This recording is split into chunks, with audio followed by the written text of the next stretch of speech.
예, 또 하나 사주를 해설합니다. 이 사주는 남자 사주인데 자식이 안 생겨서 이제 고민이 되는 거예요. 을묘년에 무자월, 갑진일, 병이시, 간목이 자월에 인시에 태어난 건명 남자분인데 격은 이제 정인격이고 점잖다.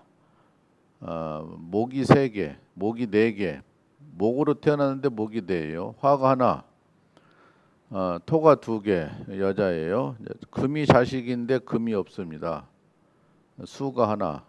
그래서 좀 다소 문제가 되는데 자식이 들어오기는 이제 운세에서 들어왔어요. 근데 이렇게 자식인데 이제 모유충을 했고 또 자식인데 인신충을 하니까 이제 자식이 안 생기는 거예요. 어렵게 생기다 보면 또 유산 부인이 그래서 좀 안타까운 그런 사주인데 이제 저기 뭐야 이 화토나 이제 화토가 들어와야 이제 용신이라고 그래요. 용신 화토가 들어와 용신이니까 후반전에 이제 운이 좋다는 거예요. 46살 때부터 이제 들어왔죠. 지금 47살인데 들어온 지가 한 달인데 이제 한 살 넘었는데 1년. 앞으로 운이 이제 다소 좋다 이렇게 봐지고요. 전반전 그렇게 운이 좋지 않았다는 거예요. 그래서 여기 이제 16살 때부터 10년은 좀 좋게 갔는데 자식이 없는 가주가 자식이 운에 들어왔는데도 이게 충이 되니까 자식이 잘 안 생기더라. 그래서 좀 문제가 되고 운이 좋질 않습니다. 이게 신자진이니까 신강사주가 더욱 강해졌고 운이 별로 안 좋아서 이제 문제가 생긴다. 그래서 다시 안 생긴다. 근데 이 사람은 또 이제 의심증이 있다고 그래요. 의처증. 의처증, 의심할 의, 안의 처자, 증세증자. 그래서 의처증이 있다고 그러는데 이게 사람이 하는 것이 정말로 나쁜 겁니다. 부인이 남편 의심하는 거나 남편이 부인을 의심하는 거나 서로 의심을 하는 거예요. 근데 이제 의심한 계기가 돼 있겠죠. 어떤 남자가 볼 때는 아내가 행실이 안 좋다든가 또 어떤 과거 추억이 있다든가 또 부인이 볼 때는 남편이 뭔가 잘못 찝히는 게 있다 보면은 이제 그런 걸로 이제 몰고 가는 거예요. 그래서 좀 문제가 된다 그러는데 이 사람은 내가 목인데 목이 많이 있는 거예요. 또 신강하니까 부인을 좀 업신 여기는 거예요. 정인격이니까 인품은 좋은데 그렇게 재밌는 사주가 못 되고 그래서 부인을 의심을 한다. 부인이 힘들다 그러는 거예요. 그래서 부인이 스트레스 많이 받고 하니까 어쩌다가 얘가 생겨도 유산이 되고 본인이 그 자식이란 글자가 없다 보니까 또 문제가 되고 그래서 이런 사람은 어쩌다가 자식이 생겨도 그 자식 키우는데 근심 걱정이 따르는 겁니다. 그래서 좀 애로사항이 좀 있다 이제 그러는데 그렇게 26살 이후에 그래가지고 그렇게 좋은 운도 아니었는데 근거에 살았는데 그래도 후반전은 운이 다소 좋은 편이다 이렇게 이해할 수가 있고 이분은 자식이 안 생긴다. 그리고 의처증이 제일로 문제다. 의처증이 의심할 의자고 아내 처자고 증서증자인데 아내를 의심한다는 얘기예요. 또 의심을 하기까지는 또 어떤 추억이 있었겠죠. 그 아내가 어떤 행실이 잘못했다든가. 그리고 또 이 사람이 의심할 수 있는 사주를 가졌어요.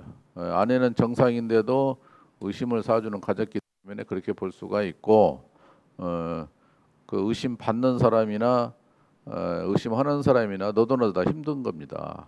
그래서 지금 개미 대운을 살고 있는데 운은 대체로 좋은 편이에요. 미가 대체로 운이 좋은 편이니까 기대를 해보면 되는데 또 연도는 작년 올해가 또 이제 자식 운입니다. 근데 이제 운세는 좋지 않지만 육춘으로 보면은 작년 올해가 여기가 작년에가 이제 경금이에요. 경자.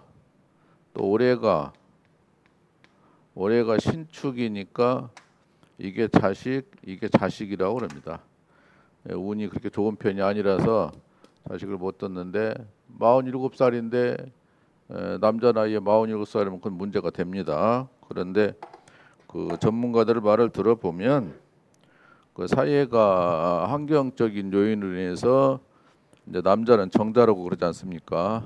정자 그 숫자가 부족하다든가 그 텔레비 화면 보면은 뭐 올챙이 같이 생겼는데 그게 여자한테 들어가서 자기 짝을 찾아야 되는데 힘이 약하니까 짝을 못 찾는 거예요. 그래서 숫자도 많이 있어야 되고 또 있어도 힘이 있어야 되고 또 여자도 마찬가지예요. 여자도 어떤 안 좋은 것이 있어가지고 남자는 정상인데 여자가 안 생길 수도 있다. 근데 여자도 불편하니까 안 생길 수도 있고 이제 부부간에 이제 그걸 찾아내야 되는데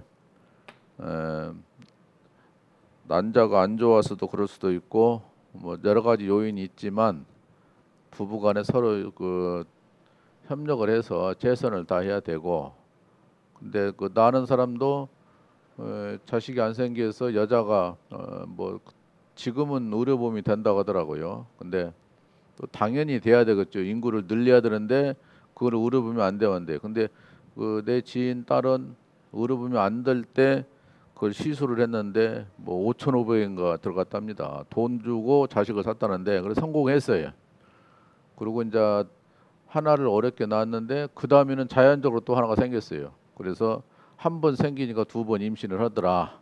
그래서 두 명을 잘 키우고 있는데 어쨌든 이 남자 사주는 의심하는 것이 문제고 의처증이 아니 부인을 사랑해야지 그 의심을 하니까 부인이 스트레스 또 많이 받잖아요. 스트레스가 많은 병이니까 그래서 이 문제가 되고 지난 대운이 신금이 자식인데 인신충으로 인해서 문제가 된다. 신자진으로 문제가 된다. 다소 그런 원인을 찾는다면 찾을 수가 있어요. 그래도 최선을 다해 보시고 뭐 안 되면은 입양을 받는 수도 있죠. 근데 그것도 나 아는 사람이 버스 기사예요. 버스 기사인데 자식이 두 명이 있어요. 두 명이 다 성장을 했는데 그 사람은 50대 후반인데 자식들이랑 다 의논해서 입양을 받았대요. 입양 받기도 굉장히 까다롭다고 그래요. 심사가 까다롭답니다. 그리고 입양하면은 돈도 생활비로 나오고 또 자주 검사가 나온답니다. 어떻게 하는 것인지 또 그렇게 관리를 해야 되겠죠. 입양해가지고 파양을 한다든가 입양을 해가지고 자식을 주겠다든가 뉴스에 나왔어요. 근데 내 운전수는 CF버스 운전수는 현재 이제 지금은 60이 넘었겠네요. 이제 몇 년 전에 이제 이 얘기를 해보니까 그렇게도 살맛이 난답니다. 그렇게도 온 식구가 그 애기만 본답니다. 자녀들도 그렇게 좋아한대요. 그래서 부부간에 좋아하고 자녀들까지 좋아하니까 온 가족이 그 애기한테 매달려서 새로운 인생을 사는 것 같다 해서 그렇게 즐거워하더라고요. 그래서 이거 자식이라는 것이 참 대단하다. 없으면 그 입양해도 된다. 꼭 배 아파서만 자식을 두는 게 아니고 그런 식으로도 자식을 둘 수 있다는 생각을 말씀을 드리는데 생각을 바꾸면은 행복이 보입니다. 우리나라가 뭐 자식을 수출한다고 해가지고 세계에서 좀 말썽이 있다고 그래요. 대한민국이 미국이나 유럽으로 애기를 수출한다 해가지고 그래서 가능하면 국내에서 기르려고 애를 쓴다고 그래요. 정부도. 그렇게 마치고 여기까지 합니다.